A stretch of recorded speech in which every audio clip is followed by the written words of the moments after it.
right, we are back in the garage working on the Alfa, and this time we are going to do transmission tunnel.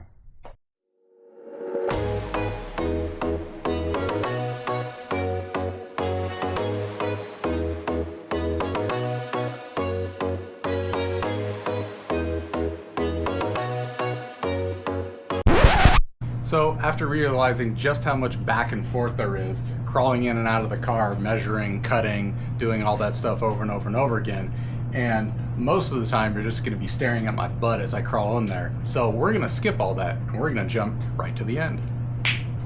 Now, this is mostly done. There's still a little bit on the other side that's still not done yet, but I figure once I start recreating this out of sheet metal, start getting things tacked into place so it's a lot more sturdy, then I'll be able to do the other side a lot easier, because while this poster board is relatively stiff, it's still poster board. So let's start working on the metal. All right, so first step is going to be to take that nice flimsy tunnel we got going on and cut it up basically back into a flat pattern. So I did adjust this section of the tunnel. I didn't like how the other one sat, so hopefully this will flow better into the existing tunnel. I'm going to kind of form it around. But basically I'm going to do this in a few pieces. This middle piece right here, I'm hoping to do it all in one piece. The side piece, we're still missing this section over here up by the firewall, and then this other piece right here. So we're going to do the middle piece first. We'll do that piece later, and then once we get all that inside the car and tacked in place, then we'll do this piece and fill in the rest over here. All right, so here we got the template made out of the poster board, and we've transferred that over into a piece of metal. Got it bent up there, bent down here. I'll still have to drill the shifter hole.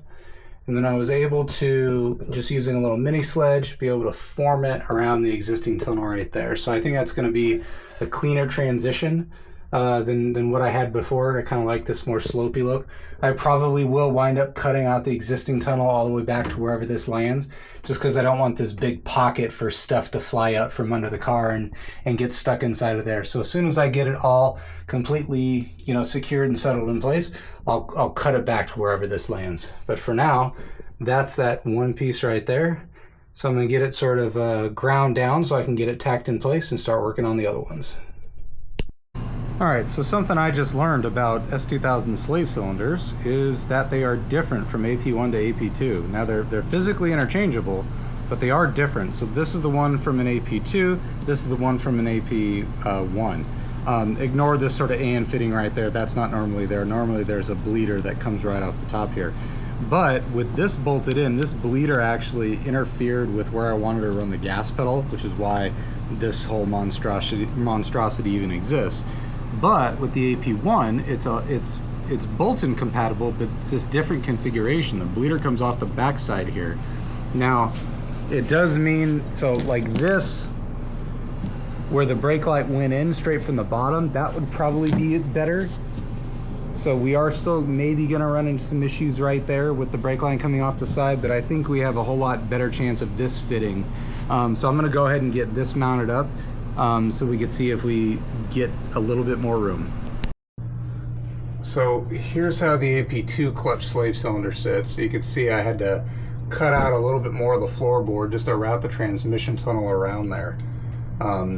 Even right now with this fitting, which only gave me about 1/8 of an inch, it's still really, really close right there, because I need room for the pedal, my foot, the sheet metal of the transmission tunnel, and then a little bit of wiggle room there.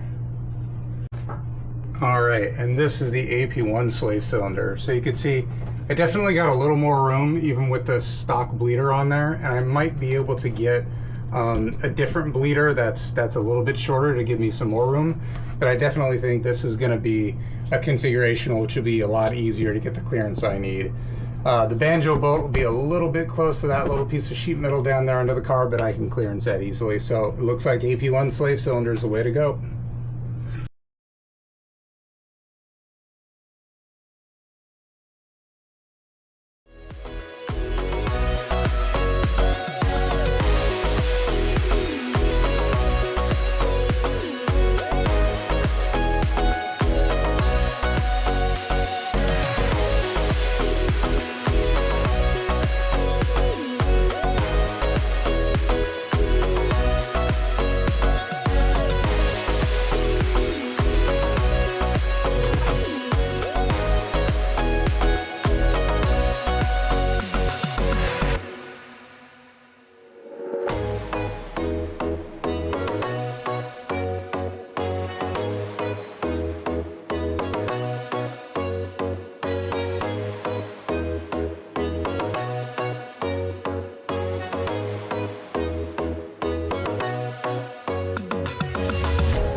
All right, so the transmission tunnel is in and it is mocked up. So everything just sort of tacked in place. All the different pieces are tacked in place, and it's tacked a little bit to the floor just to help keep everything in place while I was working.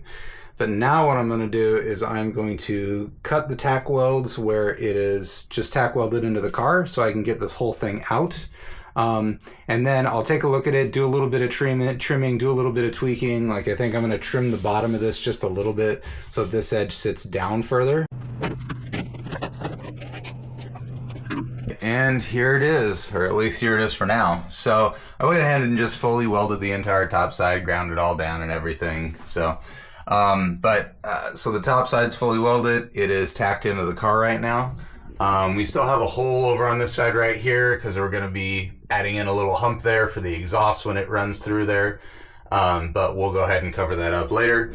But for now, this is going to be it. So at some point, once we get the engine and the transmission out, we're going to work underneath the car to get everything sort of cleaned up from the bottom side. And then we'll still have to go through and seam seal all the seams and everything.